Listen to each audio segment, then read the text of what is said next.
Monster Supercross 25. Oh yeah, and if any of you are familiar with clusterfuckedmedia.com, where we used to actually write out our review articles before they became videos, we have a review for Monster Energy Supercross 5, the 5th one in the series. The one I'm about to talk about right now is the 7th, actually. But so I have a little bit of a previous experience with the franchise.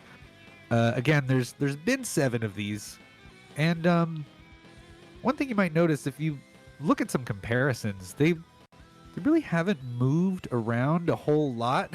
Oh. Yeah.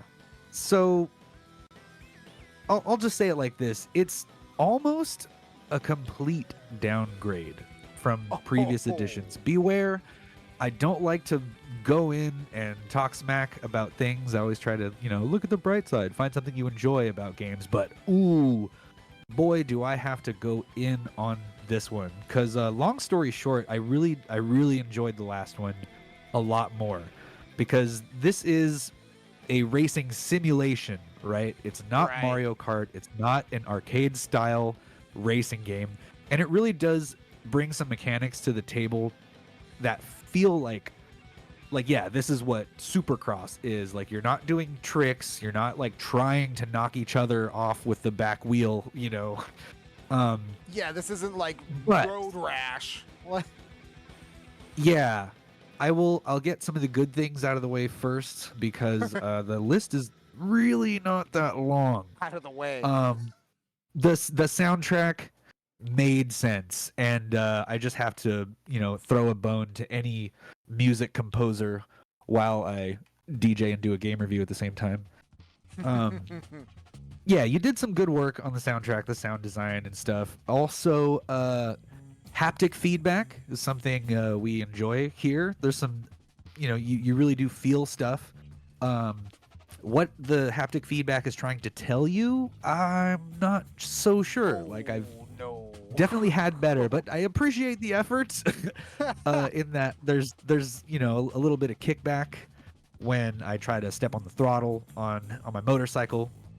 And also, last but not least, there's some cool like career stuff. There's a system where you can have like rivals and a little bit of fun progression, and yeah, some stuff to unlock. The cosmetics are like nothing to really write home about.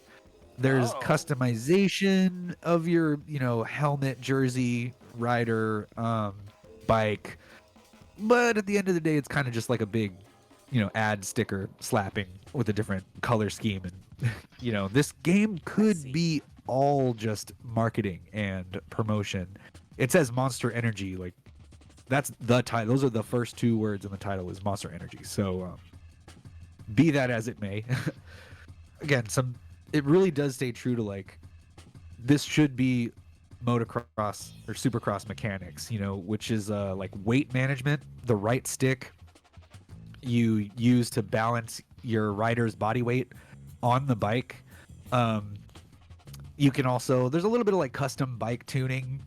I didn't dive into it that much. I was tuning other things. But you can do like a tail whip and what's called a scrub.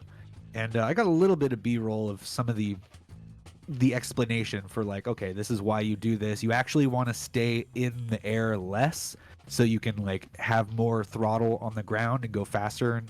And what's really key is like taking the jumps. That's kind of what Supercross comes down to, is like you got to hit the brims on the turns, and you have to land the jumps in a rhythm so that you spend more time going faster so you can overtake your opponents and stuff. Yes. On to the not so great. And I was gonna ask, was there any sort of, with the haptic feedback when you get that rhythm, is that there, or is it just kind of all over the place? A little bit. You get some shake when you land sometimes, but it's really just the throttle pushing back, which kind of doesn't make sense to me, because like, it's kind of easy to give it gas on a motorcycle. The hard part is hanging onto the bike when you give it too much gas, which you might see my rider doing because, man, I really want to like this system of like weight management and like how your rider's body weight affects, where the bike goes and how you can take turns and landings and stuff. But I really couldn't feel it. Like in the last game, oh wow, I really felt like it clicked and like it made some sort of impact. But on this one, I was like, okay, am I supposed to like do the opposite of the way I'm turning? Am I supposed to turn with the turn? And like I would try different things and it just didn't feel responsive. Like the physics are kind of a little screwy. They're kind of light. They don't really make sense. And you get bad physics and kind of bad controls in a racing game, off-road, arcade simulation or otherwise. It really just doesn't add up, Oh, because I'm seeing in the B-roll, you there is a lot of rewinding, and you do kind of like lose control quite a bit. And I understand like some of these simulation games, like I'm very familiar with the TT Island of Man games. I'm very familiar with the NASCAR games. I'm very familiar with those. I'm very familiar with all of these simulation style games, and the difference between simulation and arcade is huge, right? It's like it's night, vast. It's black and white, night and day, cats and dogs. Very, very much so. But you're seeing a little bit of the rhythm attack mode here, where it's kind of you head to head with another opponent, and you just go straight. I love how it takes place at the LA River, which is cool because I've never seen it covered in dirt and jumps before. Very true. But at the end of the day, you just go straight and you try to land the timing of the jumps and stuff. So that was kind of a cool career mode thing, but still not really a whole lot to offer there. And were there any other modes like that? Like any other extra things that you could maybe do? Or is it just mostly like these trials and then races that kind of have these like unresponsive controls? Yeah, I mean, it really is just these two modes. Oh, wow. There's also multiplayer and like online, but the game kind of relies so heavily on this rewind feature that I'm like, I don't know if anybody would actually want to play this together and not be able to rewind, because you're not going to go one lap on a track without having some like wacky burnout, And even with like there's a good amount of like assist mechanics, like they try to make it easy on you, and I tried small, medium, and large versions of these assistance modes. I don't know what kind of AI they got thinking you need to hit the gas or the brake, but it's not helping. It really just kind of takes the controls out of your hands, and I'd rather it be my fault when I wipe out. Be like, okay, well that was me. At least I was behind all the button presses that led up to this. So it's like I can't tell you if it got easier or better. Tell you what, it wasn't all that fun when it came down to it. And I kind of feel bad for like real fans of this stuff. Even if you look at the first game versus the one that just came out a week ago, the graphics are about the same. They went from Unreal 4 to Unreal 5. Not a whole lot has happened since. I'm pretty sure the dirt looked better in the game I reviewed in 2022 than this game that I played in 2025. Wow. So just a complete downgrade, a total downgrade. Yes, and even I was checking around some other sources online too, and even the track editor is just less robust than previous incarnations of the same game. So there's probably been a good amount of corners cut. The tutorial like would have really benefited from more like training levels, or really if it eased you into the gameplay and like confirmed that like this works, you can do it, you can take off your training wheels now. And I would have loved like a Tony Hawk you kind of expose on like, okay, do this is when you should whip and this is when you should scrub, you scrub. That would have been a lot more fun. But yeah, totally lackluster tutorial and like no personality. Not really. And my god, I didn't get any B-roll of what the actual MX Supercross athletes look like in this game, but boy, it didn't seem like they wanted to animate human features, or the team, they just couldn't afford to spend a lot of time on that, because these are some just rather abnormal looking humans by today's standards. Like, none of these characters in 3D, it's just not very flattering. Like, and I enjoyed, you know, AEW Fight Forever. Like, that you could still tell it was them, you know. But in this one, it's like, oh no, we're really just looking at, you know, motorcycles on dirt here, aren't we? Like, we're not here to look at people's faces. Wow, man. Yeah. So, I mean, without decent gameplay, even all the progress, the fun soundtrack, the haptic feedback, you know, it's all just got like a label that says like Rockstar or Honda or Monster. Yeah. And it's like, if this isn't fun to play, like it just kind of feels like a big ad, or they didn't care about the user experience enough to kind of ease you into it. So it feels a lot like just, oh, this is a cash grab. Like, let's take the money, like make a game.